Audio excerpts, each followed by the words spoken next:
Actually আমাদের কাছে খবর আসে যে সবজি বাজার এবং মাছ বাজারের কাছে যে ফরেন লিকার শপগুলো আছে ওখানে কিছু লোকের মধ্যে বচসা চলছিল, ঝগড়াঝাটি চলছিল।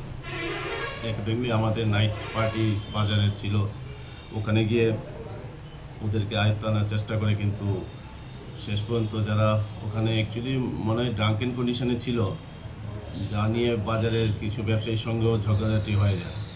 মূলত প্রথমে শুরু হয়েছিল ওদের মধ্যেই খাওয়া দাওয়া নিয়ে। আর ওখানে যে 2-3টে দোকান আছে, মনে হচ্ছে শিডিউল টাইমের পরেও ওখানে খোলা ছিল বোধহয়, সেই মদ খেয়েই সে বিপত্তি। তখন আমরা খবর পেয়ে নাইট মোবাইল গাড়ি ওখানে গেছে, আমাদের পিএস থেকে অফিসার স্টাফ গেছে, গিয়ে দেখে কিছু লোকের মধ্যে ঝগড়াঝাটি চলছিল এবং একজন একজনকে মারধরও করছিল। তখন আমরা সেই পরিস্থিতি সামাল দেওয়ার জন্য মৃদু লাঠিচার্জও করা হয়, এখানকার যারা ঝগড়ার সঙ্গে যুক্ত ছিল তাদের ডিসপার্স করা হয় ওখান থেকে, এত রাতে যেহেতু এত একটা ভিড় জমেছিল। তো ওই ঘটনার সঙ্গে যুক্ত আমরা 4জনকে ড্রাঙ্কান কন্ডিশনে ধরেছি এবং একটা মারুতি ভেহিকেলও নিয়ে আসা হয়েছে, সঙ্গে একটা স্কুটিও নিয়ে আসা হয়েছে। তাদেরকে আমাদের সেফ কাস্টডিতে রাখা হয়েছিল আফটার মেডিকেল।